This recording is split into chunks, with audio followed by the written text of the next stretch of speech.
Well, a big, huge welcome to all of you. Thank you for joining us this evening.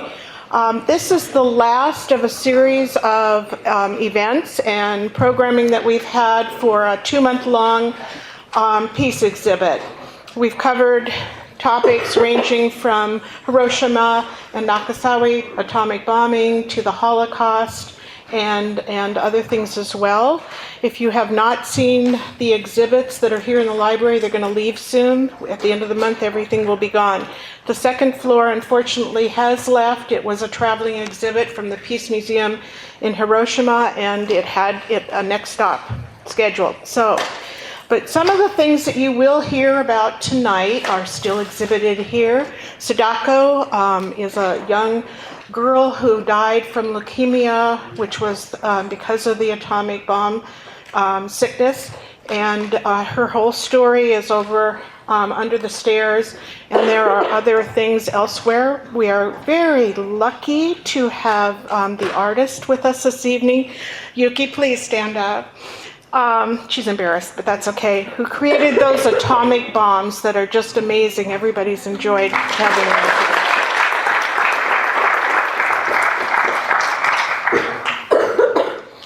So every year, on October the 6th, Hiroshima, Japan, becomes a city of mourning. And one full of reminders of the most extreme dangers of modern warfare. Some are delivered politely, some pointedly. 70 years ago, the city was incinerated by an atomic bomb.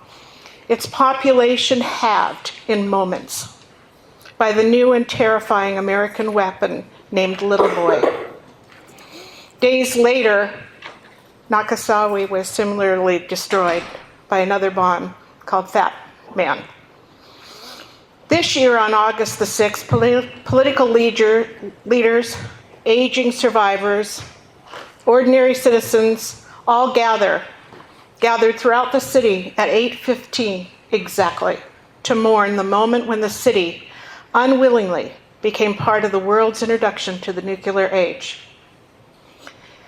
The bomb dropped on Hiroshima, together with another that hit Nagasaki 3 days later, killed more than 200,000 people. Most of them were civilians, and a huge percentage of the civilians were children. We have not stopped feeling the effects, even to this day, of that 70 years ago day. At a ceremony near the one-time industrial exhibition hall that has been preserved as a skeletal monument to the attack, and when you hear about it, it's referred to as the Dome, Prime Minister Shinzo Abe renewed a long-standing Japanese pledge to seek worldwide elimination of nuclear weapons. The mayor of Hiroshima, Kasumi Matsui, accused selfish nuclear powers, and unfortunately that includes us, the United States, of standing in the way of that goal. Mr. Abe and other dignitaries placed wreaths in front of the Hiroshima Peace Memorial Park's eternal flame, where a placard reads, "Rest in peace. We will not make the same mistake again." A minute of silence is then punctuated by the ringing of a temple gong. You can hear it all over the city. Tonight we have the wonderful opportunity to learn more about Japan, the 70th year commemoration, and even more from Ceiridwen Terrill and Dick Hill. Both are faculty members at Concordia who were in Japan this summer.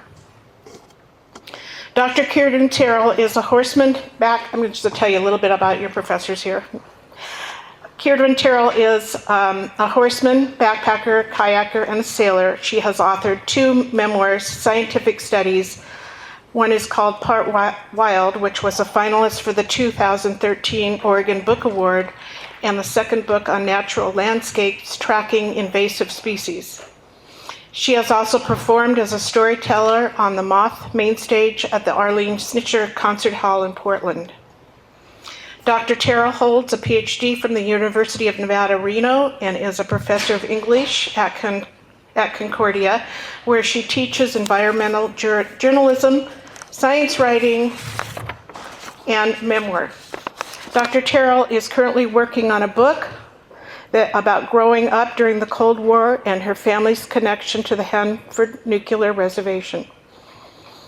Dr. Richard Hill has been at Concordia since 1976, teaching humanities, American literature, film studies in the Hero, and courses on the 60s and peace studies. He is particularly interested in interdisciplinary connections between literature, history, philosophy, psychology, and cultural studies. Dr. Hill believes that academic work is grounded in the search for truth, which is an impetus for our continuing attempts at social justice. He has completed a book on the 60s that will address this period within the context of American identity and cultural transformation. Now, let's welcome these two wonderful professors who are sharing their experiences with us this evening. Thank you.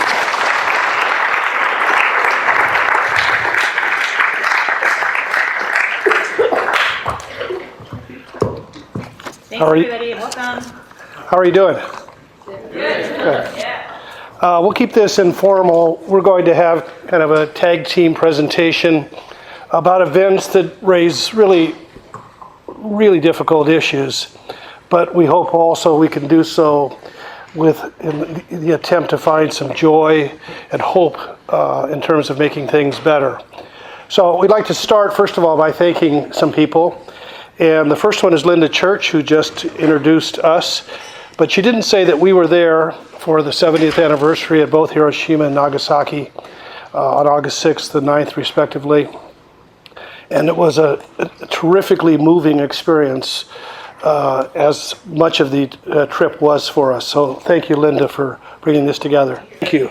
And we'd like also to thank the Faculty Research Committee that gave us a grant to travel to Japan for nearly 2 weeks in August. And all the people who set up tonight, we'd also like to thank them. There's some food over here for those of you who would like to partake of some Japanese food. And last but not least, I'd like to thank particularly the Super Thank group. About a year and a half ago, I gave a presentation called The Last Lecture here at Concordia, and they donated a grant for me to travel to Japan. So I'd like to thank them. To get us started, I will just say this. When people talk about Hiroshima and Nagasaki, they often talk about it in terms of foreign policy or military strategy. And it's not that those things are unimportant, but first and foremost, and this will be the heart of our presentation, first and foremost, it's a story of people. It's a story of suffering and destruction. It's a story of courage, compassion. We're also going to tell stories of food and culture, stories of remembrance, and stories of hope. So we'd like to get started in our presentation, and again, we'll do kind of a tag team approach here. So I'll let you have that. So the slide that we have up here is a picture of Sadako. And Linda Church mentioned Sadako. And she was a young girl who developed leukemia as a result of the atomic bomb dropped on Hiroshima. Now, she was sitting with a friend one day who told her a Japanese story about folding 1,000 paper cranes and making a wish for something that you hope for. And if you fold 1,000 paper cranes, the notion is that your wish will come true. Well, Sadako folded and folded and folded, day after day, getting sicker and sicker, but she believed. She folded more than 1,000 cranes, but still she succumbed to leukemia. But as a result of her dedication, folding all those cranes and believing, children around the world were so moved by what she had done that now every year children from all over the world send cranes to Hiroshima Memorial Peace Park and to Nagasaki to remember Sadako's efforts. and to remind us that peace is possible. And these are a few of the cranes, the original cranes that Sadako actually folded before her death. And they're displayed at the Peace Museum in Hiroshima, inside the Peace Park. And they're lit up from beneath, and so you can see how lovely they are. But these are some of the cranes that are sent from all over. They're made in Japan, but they're also made by children and adults all over the world. And every year, something like 5 tons of cranes get shipped to this area. It's really quite remarkable. Should share that you have to visualize 2 people with PhDs. They'd like to think they're bright people. Yes? We try. We took a course, a workshop on how to fold the cranes in the hopes that we could contribute. And I think that we discovered that we were duds. Woefully inadequate. We tried and tried and tried, and these women who were teaching the class on folding paper cranes were so generous and so kind and so patient. Yeah. We tried and tried and tried. We still, every step of the way. And what do you do again? And then the fold here and fold there. And by the way, at the end, we have a little bowl of paper cranes for anyone who would like to take one. You're most welcome, and they come directly from Japan. So, talking about the stories of destruction, Linda mentioned the A-bomb dome. And this is a picture of the A-bomb dome. And Dick, would you like to say a little more about the A-bomb dome? This is right visible from Hiroshima Memorial Peace Park. This is right in the hypocenter, and it's the only building that was left after the destruction of the bomb. And in the next few slides, one of the things you're going to get a sense of is the destructiveness of the bomb at so many levels. But if you could take a picture or take a look at this particular building, they left it standing so people would remember, and you can see how destroyed it is. Yeah. So this is now going to Nagasaki in terms of the destruction. This is the Urakami Cathedral in Nagasaki. It's the seat of Christianity in Japan. It was horribly destroyed. And in Japan, Nagasaki was the only place for a very long time that was open to any outsiders. And in particular, Dutch traders came to Nagasaki, but by and large, the rest of Japan was pretty closed off from outsiders. But this was a very important place of worship in Nagasaki for Christians, for Japanese Christians. Yeah, once Japan opened up to the West, there had been for centuries a secret Japanese Christian community, and they were very happy to build this cathedral, which again is a source of great pride for them. And you can see some of the destructiveness that happened that day. So we've got, this is a statue here of Jesus with no head. And this was devastating to people, absolutely devastating. When the bomb known as Fat Man, named Fat Man, was exploded over Nagasaki, the cathedral was completely destroyed, completely destroyed. This clock was part of one of basically the memorials that remind us of the destruction, and it's set at 11:02, which is when Fat Man exploded in Nagasaki, and you can see how twisted that clock is. But that's a reminder of some of the destruction. Children suffered when the bomb went off. This is a tricycle, and you can see how badly burned it is.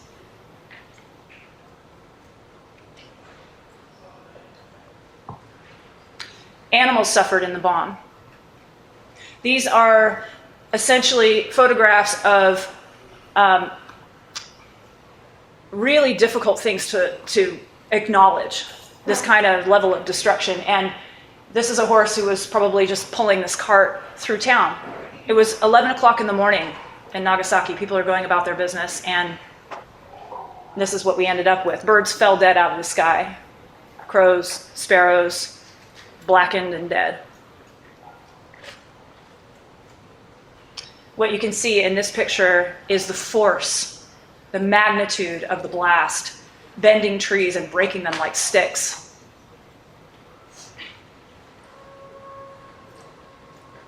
Do you want to talk about the lead grave marker? This is in Hiroshima. There's a Hiroshima Peace Park, which we had a chance to visit on a number of occasions. But again, sometimes it's hard to imagine what happened because we hear statistics, and those numbers are important, or we hear stories, or we talk about, again, politics. But think of the destructiveness, think of the power. What this is a lead ball that's over 1,000 pounds that was knocked off its grave marker and pushed off to the side there. So you can see the grave marker near the front. You can see the round lead ball near the back. And they've left it there again as a reminder so people could have some sense of the destructiveness of what it is that happened. So there are also, amid all this destruction, we also have stories of compassion and courage. I mean, remarkable. People just making it through, coping with the situation and going forward. And this is a remarkable picture of a young boy. And I'm going to let Dick tell this particular story. Well, at least I'll start the story. First of all, both of us were just convicted by this picture. You stand in front of it and you're in awe by this little boy. And as it turned out, it's a picture taken by an American photographer, Joe O'Donnell, who took pictures of deaths and wounded people, homeless people, orphaned people, took photographs of the destructiveness. But this struck us as one of the most human of these stories. This little boy is carrying his little brother on his back, and he's taking him to the crematorium. And he's standing ramrod straight, waiting for the crematory workers to come get his little brother so that they can take care of him. But again, look at the pride, look at the power of this little boy who's trying to maintain his own pride given the circumstances that he lives in. And then we have the story of Dr. Takashi Nagai. And I'd just like to read a quote from him. Peace begins from Nagasaki. These cries are on everyone's lips. Abandon war, stop war. Before anything else, avoid war. To maintain peace, it is necessary to present the bare truth to the people of the world. And that's from his book called Peace Power. And he was injured in the bomb exploded over Nagasaki on August 9th, 1945. And he suffered a severed artery on the right side of his head, and yet he continued his relief work for 3 days. Now, his wife, he was sure, likely died in the bombing because knowing the woman she was, she would have come looking for him, and she didn't. So he continued his relief work, and then after 3 days, he went home. And he found the charred remains of his wife. She was just a stump. And she lay there with her rosary next to her. And he picked up what remained of her body and put it in a bucket and carried it with him for burial. And once he buried her, he went on with his work, caring for people.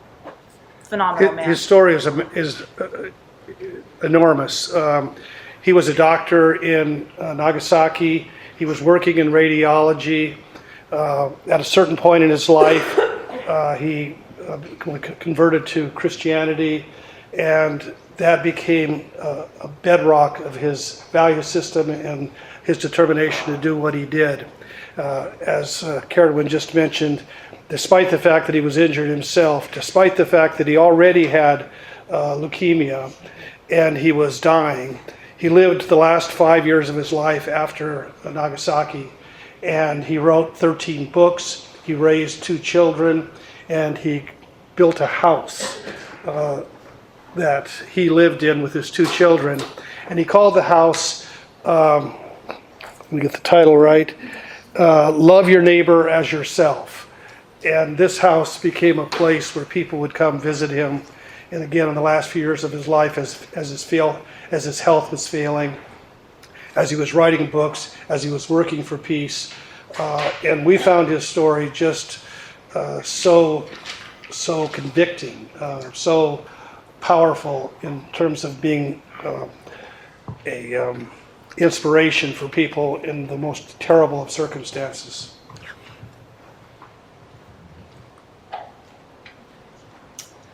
So we go to some stories of food and of culture, and this is a people going on. This is a people going on and learning so much. I mean, I feel like we learned an enormous amount, and one of the things we learned was how incredibly, what a gentle a people we encountered, and one of the things we experienced was this food called okonomiyaki.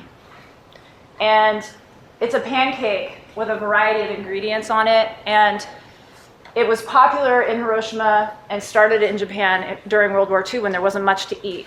So it was pretty much whatever was available, whatever you could find that you could put on this pancake, and that was the meal.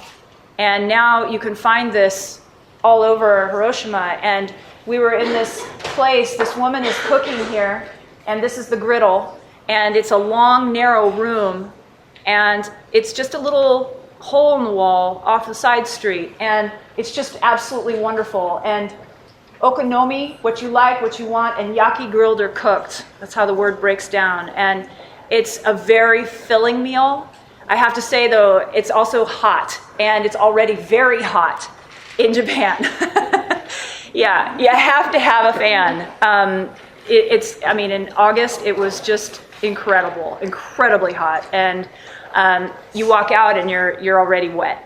You haven't hardly even exerted yourself, and you're just completely hot. So really, spending time with people, even though we can't speak a word of Japanese, we did a lot of bowing and a lot of smiling and Pointing. And pointing, lots of pointing. And people were just incredibly kind to us, incredibly kind. And we didn't know where we were going half the time, and people just took time out to walk us all the way to the place we were going. Do you remember the one lady, elderly woman in little heels, very skinny, but she walked faster than both of us put together.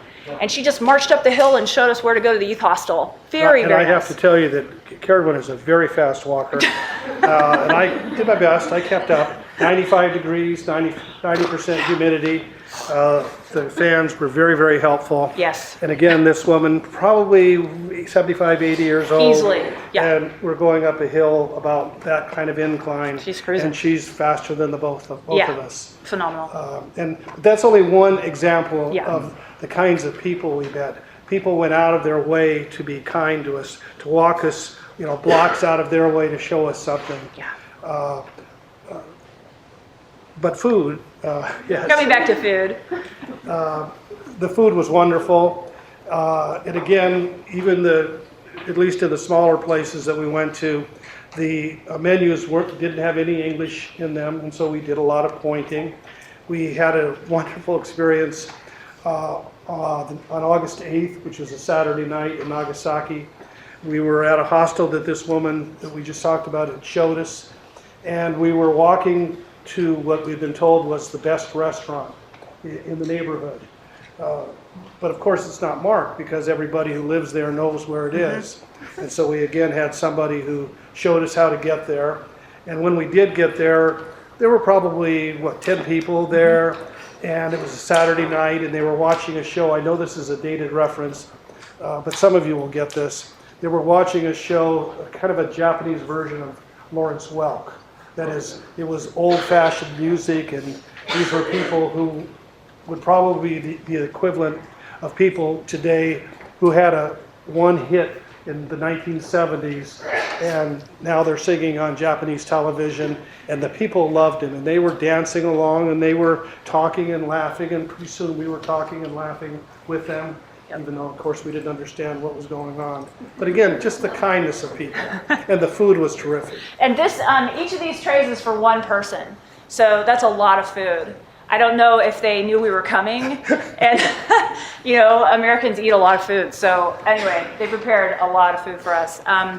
And what was so interesting that night is that, we would see these old men that came in from the neighborhood, and that was their hangout for the night. They'd come in and get their actually it wasn't very little, a large glass of cold sake. Glass of sake. And they sat at the bar, and a whole bunch of them, and just talked and watched the Japanese Lawrence Welk. It was really pretty wonderful, actually. So we were part of that little neighborhood scene. Now, if you go to a baseball game in Japan, which we did, thanks to Dick, got us tickets, and we went to a game, Carps versus the Tigers. So nachos is a big food item, nachos with chopsticks. This is how it's eaten. Nachos with chopsticks. We thought, okay, we're going to do that when we come back here. I mean, why not try it, right? So we went to a baseball game, and it was really a very special, special night. Yeah, we could spend quite a while talking about it, but I'll be very brief. First of all, the game is the same game. They play very well, but what is different is the audience, is the crowd. It's just total nonstop cheering, chanting, singing songs, ringing their bells. They have set chants that they give, and they would chant them over and over and over again. It was just an incredible amount of energy, and the people were very, very interesting. We were also lucky to be there on August 5th, the night before the events in Hiroshima, and it turned out to be, could this happen in America? I'm not sure. It was International Japanese Baseball Night of Peace, and they played John Lennon's Imagine 3 times during the game, and the audience stood and cheered and sang along. It was quite an experience to go to the baseball game. Phenomenal. I mean, and this guy wanted to go home with me. So, anyway. he was very, very nice. He didn't speak any English, but he gave both Dick and I balloons to blow up, because at a certain moment, and I kept trying to blow up my balloon. No. I said, not time. Top of the 7th inning. Yeah, it's not till the 7th inning. So anyway, he gave us balloons, and he managed our blowing up our balloons and letting them go. He stayed right with us, didn't he? So we did it right.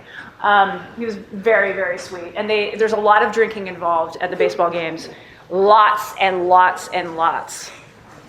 He was very loaded, wasn't he? Yeah.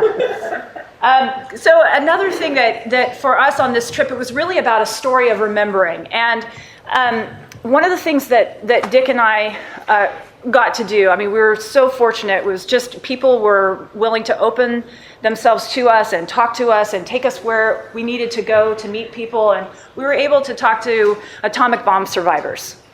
And we spent an afternoon with an 85-year-old woman at a nursing home that's set up to take care of hibakusha, atomic bomb survivors. And that for us was just an enormous experience. I mean, just so moving. Yeah, this is the memorial cenotaph in Hiroshima Peace Park, and people come here to remember. They have the names of everybody who died in Hiroshima, 292,000 people by this point. And they come to pray, I think, which is the next slide. That's right. They come to, no, you put in a... I did, I stuck one in, we'll come back. Stick one in. They come to pray for their loved ones. And it's quite a moving memorial. Very, and to back up here, these water bottles, one of the biggest things for the days that those bombs were dropped on August 6th and August 9th, and for the days after, people were desperate for water. Their skin was sloughing off. They were burned all over. They needed water. And all the water that was available came in the form of black rain. So radiation contaminated rain falling out of the sky. Horribly, horribly dangerous and deadly. But that's all that there was. So people drank black rain. So at the memorial cenotaph in Hiroshima, people bring bottles of water for the ancestors to drink.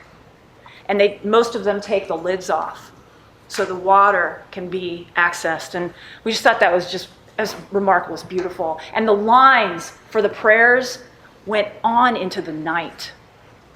The line to come up to this cenotaph and pray. and make your wishes known.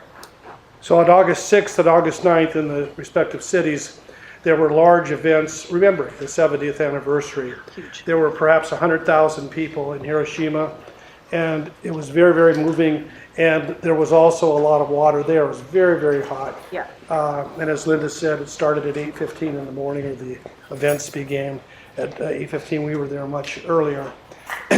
But it was a time when people, there was a Hibakusha, the atomic bomb survivors choir, and we had the chance to listen to them sing. There were some speeches, some of them in English, most of them in Japanese. And again, it was a time where we're emphasizing the notion of remembering, because we don't talk about those things in our school curriculum. And there's a sense in which if we don't remember what happened there, we may repeat it. Those days are important. Today happens to be the International Day of Peace, United Nations International Day of Peace. It's a good time to remind ourselves of how important it is to remember these horrible things that happened in the past so that we can do better. And the choir, the Hibakusha choir, one of the songs that they sing is called Never Again, and I'm just going to read some of the lyrics so that you can hear them. You sure you won't sing it? No, definitely not. No, everybody would run off screaming. Can you hear us, the atomic bomb survivors? Can you hear our voices? Don't make any more of us Hibakusha. Even the blue sky is the color of sadness. Do you remember Hiroshima and Nagasaki? Do you remember life and love both burning out? Don't make any more of us Hibakusha. Don't ever repeat that horrible day. Can you hear the voices from every nation? Can you hear them calling for peace? Don't make any more of us Hibakusha. No one in the world should suffer this again. Very powerful day, both in Hiroshima and Nagasaki. One of the things in Hiroshima, again in the Peace Park, was what was called the Bell of Peace. And could you read what it says there? Absolutely. We dedicate this bell as a symbol of Hiroshima aspiration. Let all nuclear arms and wars be gone, and the nations live in true peace. May it ring to all corners of the earth to meet the ear of every man, for in it throb and palpitate the hearts of its peace-loving donors. So may you too, friends, step forward and toll this bell for peace. And so people would stand up and they would ring the bell. That's Dick. The very famous and the not so famous would ring the bell. And maybe you could explain what's there that the gong would hit against. Absolutely. So this is the atomic symbol. And so when you ring that bell, it smashes against the atomic symbol. And that is about getting rid of nuclear weapons, the thing that has imprisoned us. And there's been some good things with atomic energy. Certainly, atomic medicine has been good, but in terms of weaponry, no. Yeah, and again, it's a kind of ritual action. Yes. And the importance, I think we go to the lantern ceremony next. Yes. Yeah. So on August 6th at night, we made, and you see there's a number of them around here, not that we made, but people make the lanterns, and they light the candle in the lantern, and then you put it into the river, and they float down the river. And again, it's a ritual, but maybe it's helpful to remind ourselves that rituals are the way that not only do we remember things, but they also help us create things. They're acts of courage, and they're acts of defiance. They're a way of saying, this is not going to happen again. And it feels empowering. There's a sense of community that's created when you create these lanterns. Yeah, so everyone goes to the river and lights a lantern and basically sets it free in the water to float. And at night, all these beautiful lanterns are just floating, and you make a wish. And maybe it's for someone you love, maybe it's for the atomic bomb victims, and you send that wish and that hope into the river and into the night. The one on the left is the one I created. All we are saying is give peace a chance. Yeah.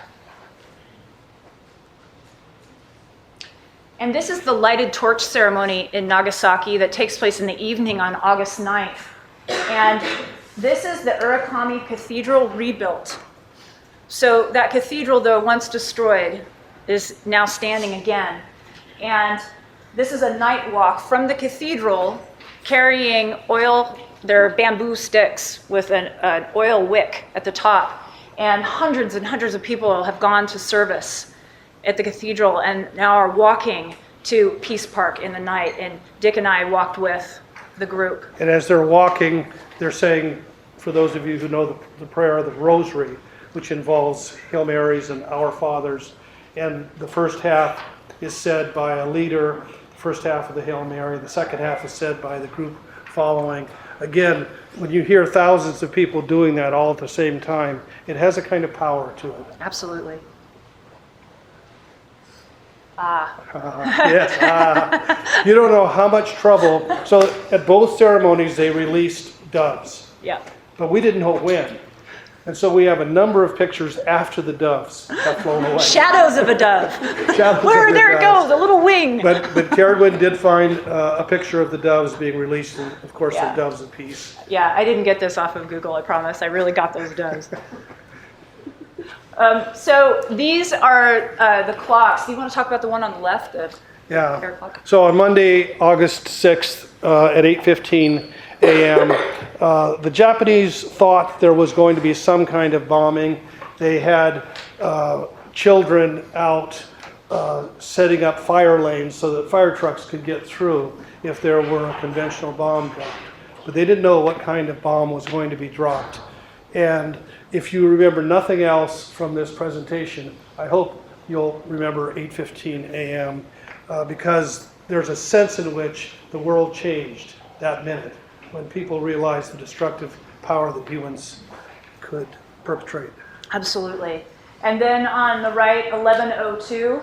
This is a timepiece that was in the bombing at Nagasaki, and the time stopped when the bomb exploded.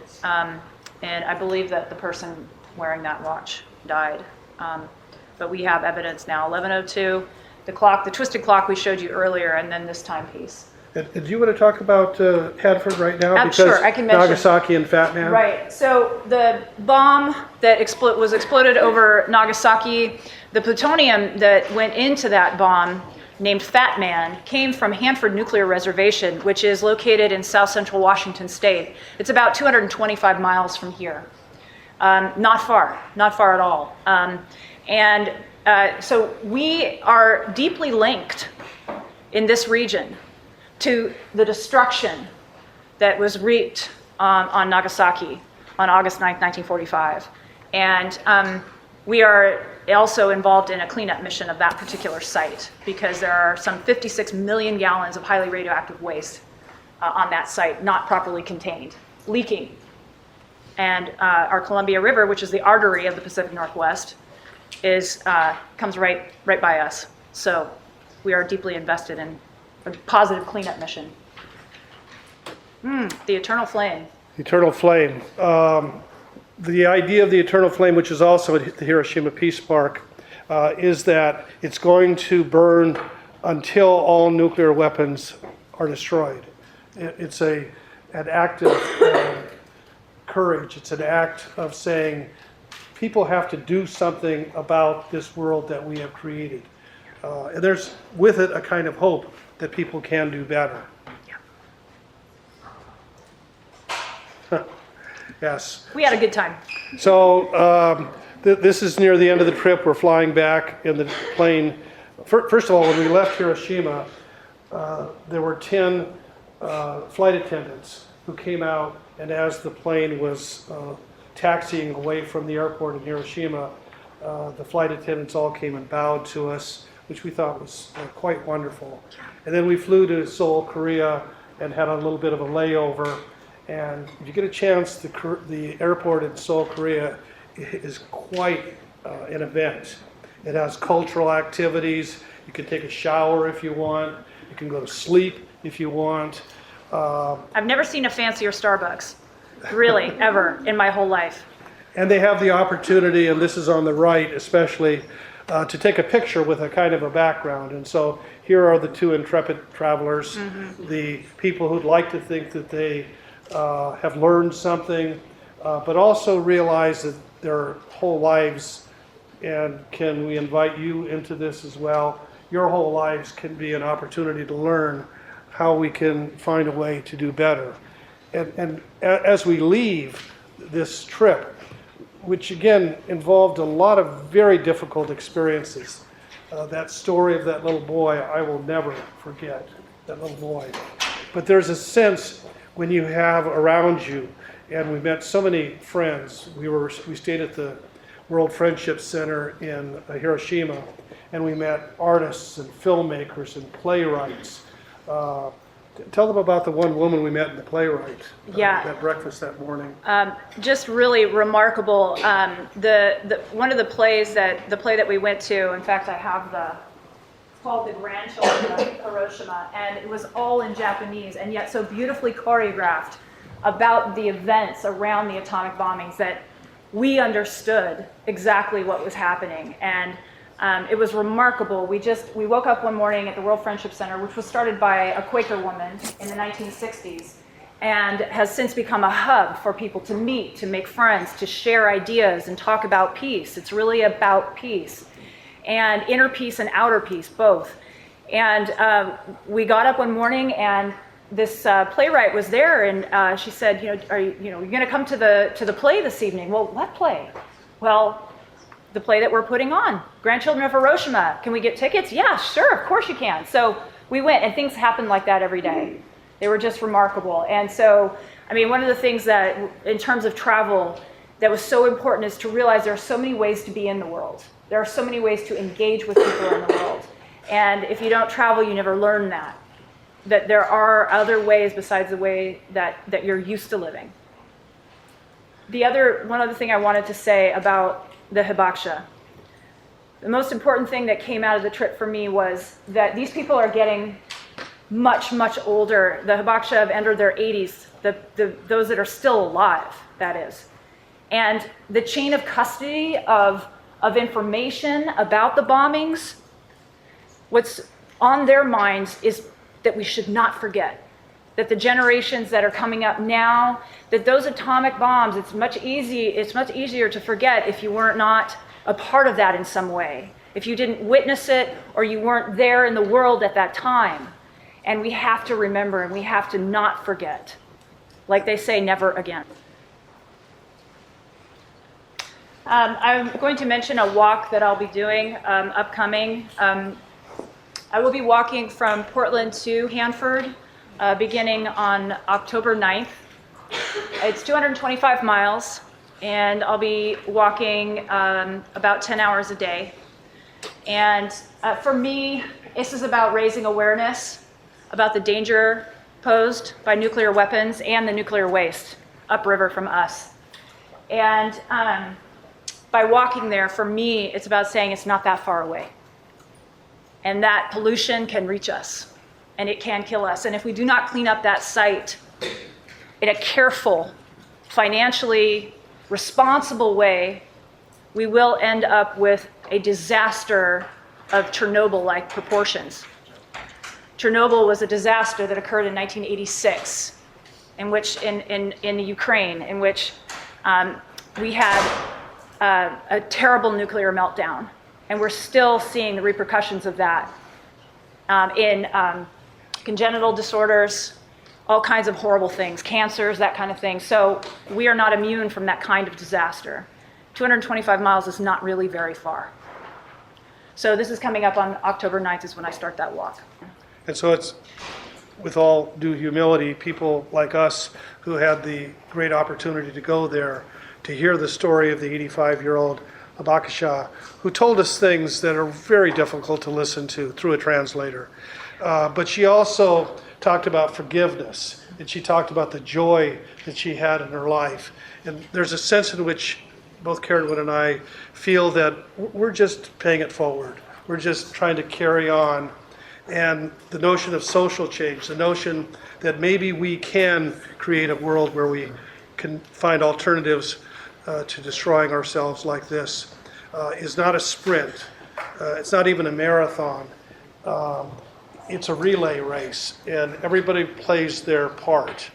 And we'd like to hand the baton off to you. There's a lot of work still to be done, and we leave that trip humbled because of the things that we saw, but also with a lot of hope for the potential that we can do better.